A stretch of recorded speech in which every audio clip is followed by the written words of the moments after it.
今日嚟到利東站，喺一個宏康嘅項目叫做 Portal，都係短期嘅樓花，都開咗價錢。一出地鐵站嘅 A 出口就鴨脷洲大街，行到差唔多3到5分鐘左右，咁就到咗個樓盤。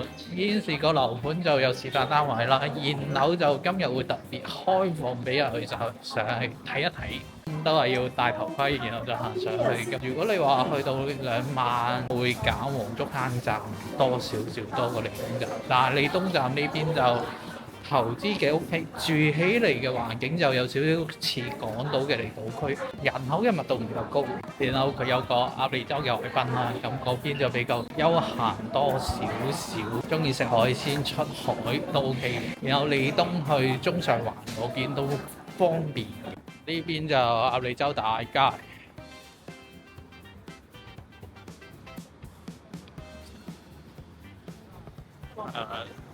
行到差唔多綠色行嗰邊。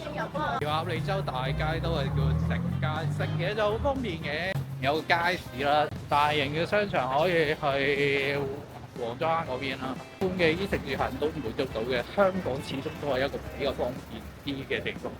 呢個就 Coastal 啊，咁你可以睇翻啲二手房盤咯，將近接近 Coastal 咯，咁呢邊就會新式少少，你啲街道都會新式少少，人流都會旺少少，靚仔。呢度啲鋪頭都比較民生啲，食海鮮都 OK 嘅，因為呢度都係地盤啦，所以大好。咁基本上佢下面就商場，然後會所，再上面就住宅層。附近有咩特別少少嘅新樓？第一個就 Coastal 啦，第二個就係元朗，都2萬幾嘅價錢，所以呢度樓花有少少折扣 OK 嘅，同埋佢呢兩房開出嚟嘅積幾靚仔，唯一就比較貼內街，咁景觀上就唔比外街面向海嗰邊靚嘅。總體嚟講，我覺得 OK 嘅，成棟嘢就單止個174間，佢嘅開放式就400幾萬，一房就500幾，兩房就800幾。樓花期就好短，去到下年嘅2月就收樓。現時計計上嚟就應該8個月左右。個位置就喺平民街9號，所以行過嚟都相當方便。行緊個後樓梯，行樓梯上。呢邊就係走廊啦，基本上一層就 A 去到 J。A 單位。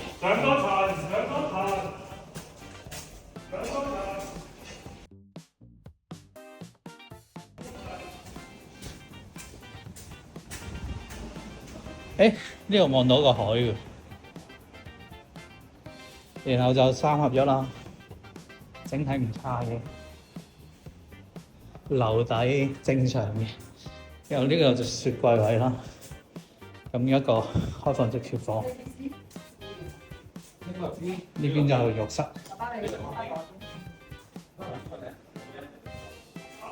房啦，咁呢邊都係望海，呢邊都係有小海景。因為有個衣櫃位，總體嚟講 OK 嘅。